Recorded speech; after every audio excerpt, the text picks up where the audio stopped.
Hey guys, I'm Roxanne and welcome to Baker's Acres Homestead. I just wanted to give you guys a little update on my beautiful garden and how everything's going, and just give you a few little tips and just to bring you along in my garden, weeds and all, because I just can't seem to keep up with all the Bermuda grass. But it's still a beautiful garden. It's still amazing to see everything growing. So here I have Bonnie Best canning tomatoes, which are really starting to take off and fill out and really grow. They need a little pruning down at the bottoms. They have some leaves that are starting to touch the ground and kind of wilt a little bit. Alyssa likes helping in the garden too, don't you, Sissy? Yep. She's helping me prune tomato plants. Yeah, good job, baby. You did it. Get them ready like that, a little like that, then get in there and then snip it. Yep. Which ones are we snipping? The big time. What branches on the tomato plants are we snipping? The kind that's touching the ground and like they have stuff on their leaves. Yeah. And why do we snip those off? Because they're old and they won't grow anything. Well, because they're touching the ground, and if they have spots or anything on them, we don't want it to get disease to the other plant, right? Yep. Yep. And if the branches are touching the ground, it's easy for disease and bugs and stuff to get on that plant, right? Yep. So we snip them off. We prune them from the bottom. Yep. Anything that's touching the ground, right? So let's look at this tomato plant. Look here. Can you see any that are touching the ground? Yeah, does that need to be snipped off? Yeah. Can you get it?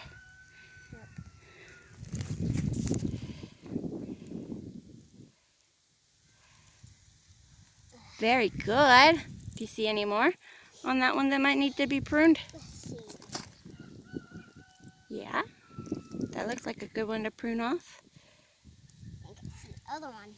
Yeah, No. you're doing good. I think one on the other side might need to be pruned. That other side that you're just looking on. See those leaves that are getting really close to the ground? Yep. Yeah, go ahead and prune that one off.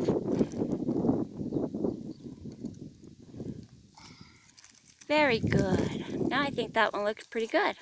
What do you think? There's not any too close to the ground, and all those leaves look pretty healthy, right?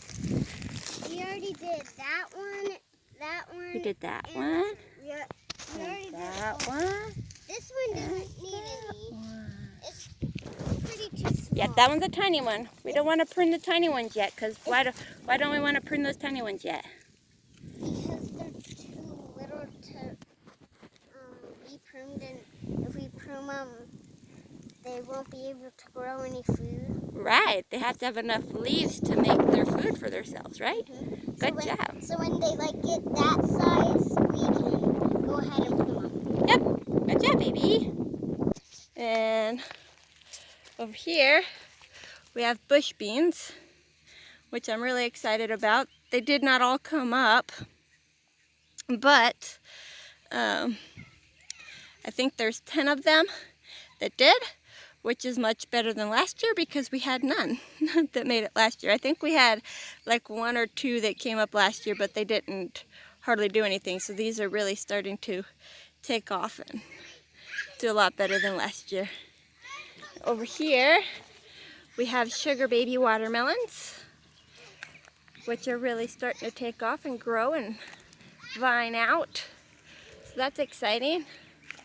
The sugar baby watermelons are little bitty watermelons that are good for the fridge.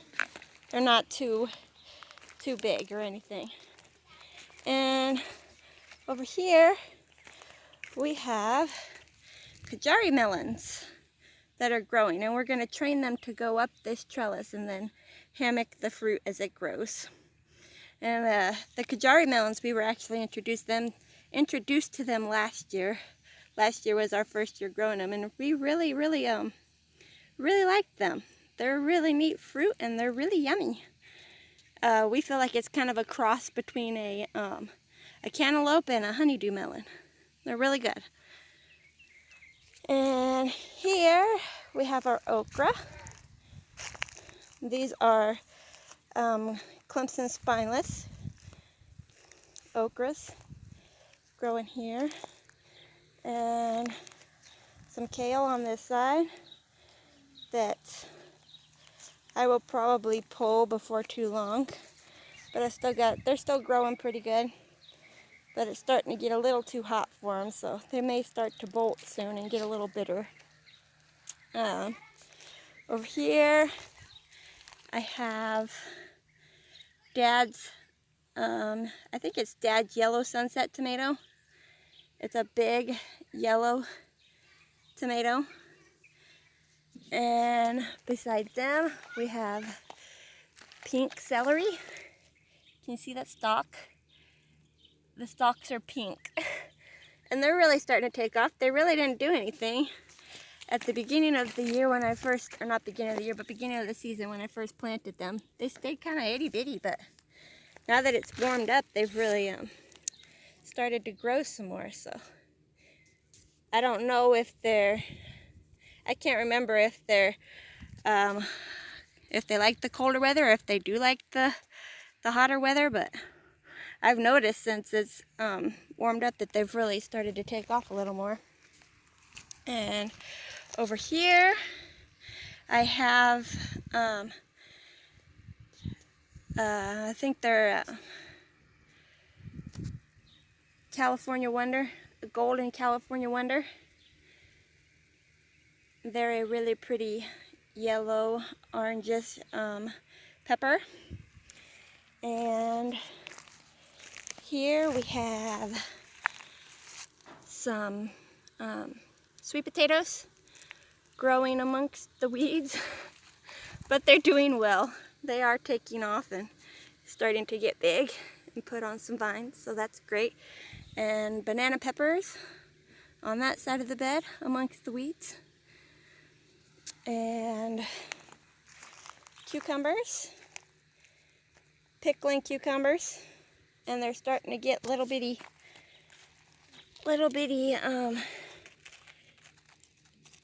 pickles on them. Oh, there's one right there. Can you see it? They look like little pickles. They're pretty neat. I've never done pickling cucumbers before. I've always done the regular kind of like burpless cucumbers or whatever that you see at the store, which that plant over there is a burpless cucumber. Let me see.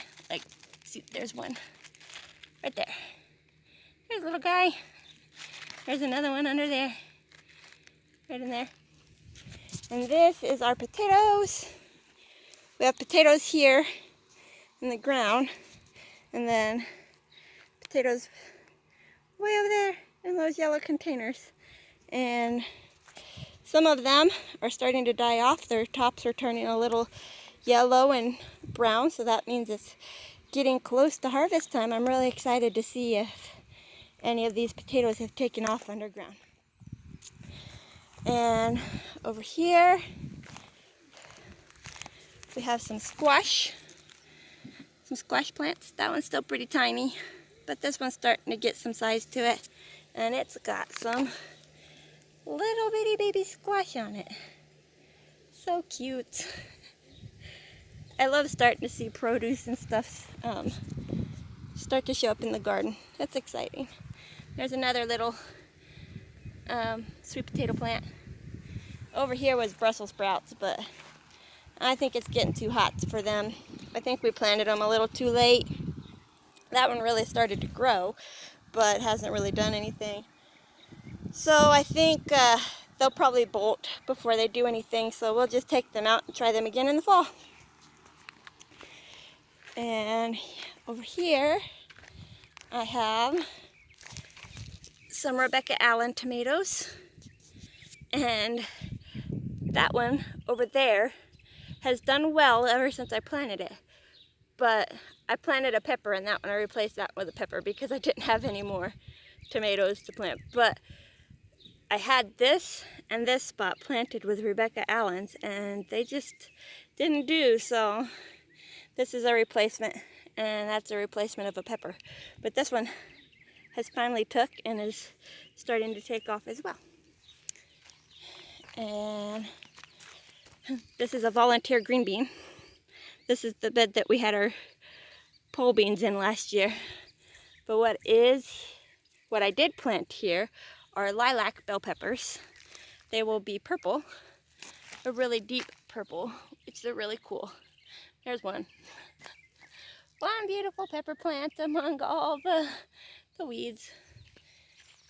And there's our potatoes in the yellow bins. Hopefully under all this stuff in there, they've got something going on. I'm really anxious to see what's going on. Oh, and the potato bugs. I've been fighting them like crazy since the beginning. I just come out here and pick them off and throw them into this bowl of water that I have here. But this plant here, do you see how boisterous and big it's gotten? It was about decimated with the potato bugs. They about had all the leaves eaten off of it. And then I started sprinkling diatomaceous earth on it and spraying some neem oil, and then just coming out here and throwing the potato bugs into this bowl as I would see them and stuff. And that's really helped, and it's really come back and has really done well. So hopefully there's some potatoes down in there. There's another little potato bug. See him? We'll just take him off, throw him in the bowl of water. And here we have cantaloupe, which the cantaloupe will also grow up a trellis, and we will hammock the fruits. And we've got a couple of flowers on some of the plants, so that's exciting. And we have corn, which for some reason here, we have never been able to grow corn. It never seems to do well. And this year it's really taken off. Every single one of the seeds that I planted, except for one, has come up. So that's really promising. Really exciting to see. And here's our pole beans.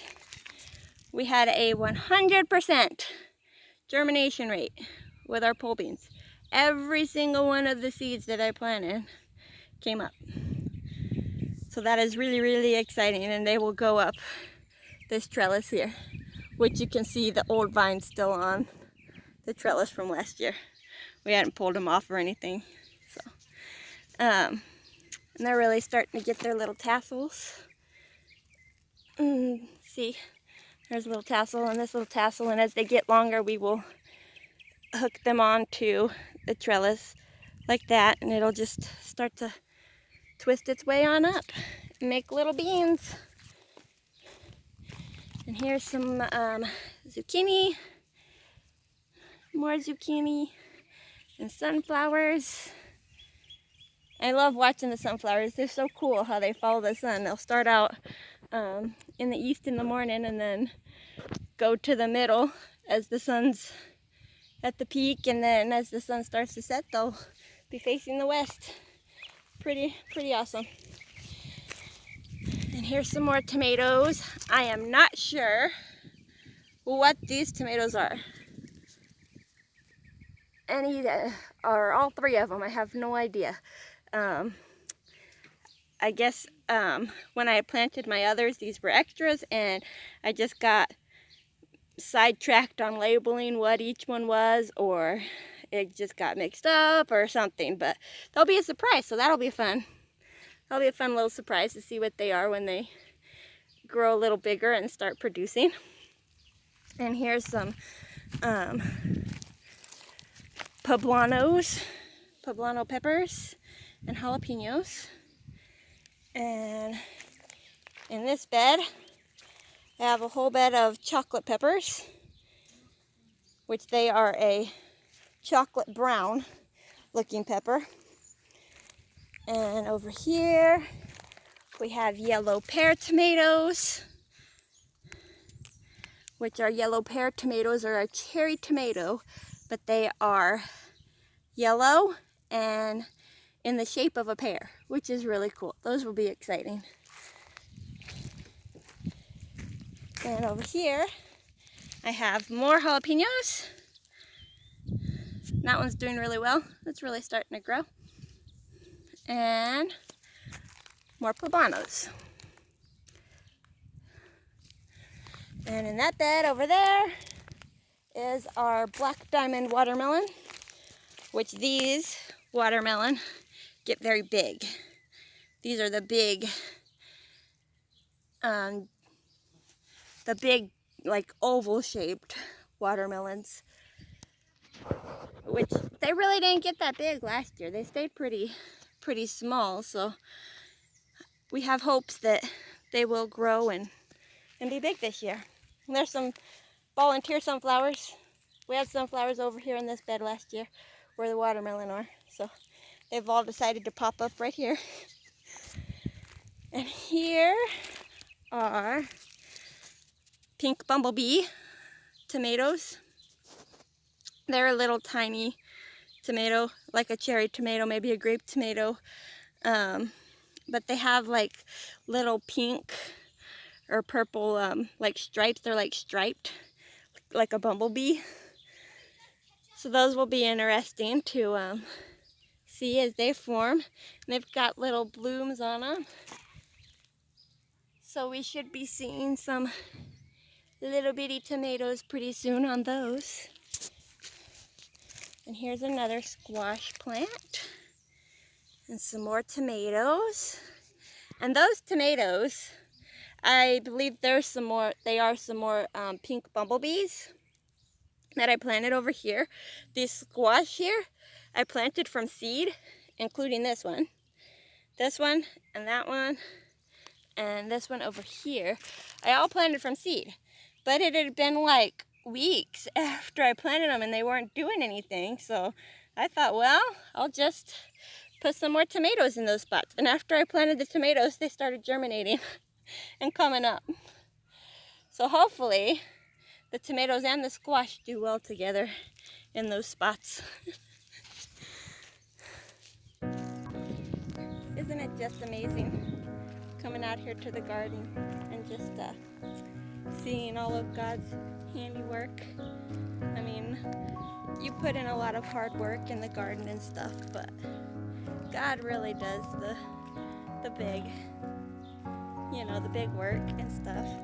I mean, I can't make a seed grow and turn into this beautiful plant and fill up my beautiful garden and bring me such good harvest and stuff. I can't do that on my own. I mean, I can do my part of watering and planting and making sure everything has what it needs and stuff. God's really the one that turns that seed into something absolutely beautiful. It's just amazing to see all of this beautiful, just this beautiful garden. All these beautiful plants that are going to bring so much food to us. It's just incredible. And to think that God could turn that little bitty seed into something so amazing like a plant. Just think, something so little like that, and what He does for that, how much more He can do for you. It's just incredible. Here are a couple of my squash plants. I believe these are the straight neck squash. They're still pretty tiny, but they are growing and getting more foliage and leaves and stuff, and starting to expand outward. As you can see here, this one is starting to put on blossoms, which both of them have already, and some of my other plants that are still pretty small have, but I definitely want them to grow more and get bigger before they actually put on fruit. So what I'm going to do is actually pick this flower off of here. The reason being is because You see, if it starts flowering and putting on fruit, it's going to put more energy into making its fruit instead of growing. Well, I want this plant to grow a little more and become bigger. So if I remove the flower buds, it's not going to put energy into making fruit. It's going to put more energy into growing and getting bigger. And a neat little thing about squash flowers is they're actually edible. I've heard of people frying them or throwing them into salads or just cooking them and putting them in like a stir fry or something like that. Just anyway, or just eat it out in the garden. That's what I'm gonna do. And they've got a pretty good floral flavor. They're pretty tasty, not too bad.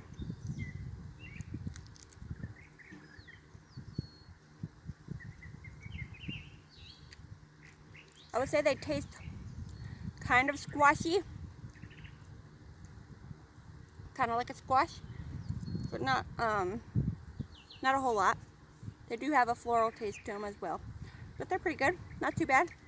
I usually do that. I'll pick them off and just eat them right out here in the garden, just so they don't go to waste. It's a good way to use them and not just throw them down and let them shrivel up and die.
Okay guys, look at this beautiful basket of lettuce greens. Isn't that beautiful? That looks like a beautiful salad. All these different colors and types of lettuces in here. Oh, I just love it, and it smells so good. Well guys, I'm gonna go harvest the romaine lettuce and then call it a day. So thanks for stopping by, and God bless until next time.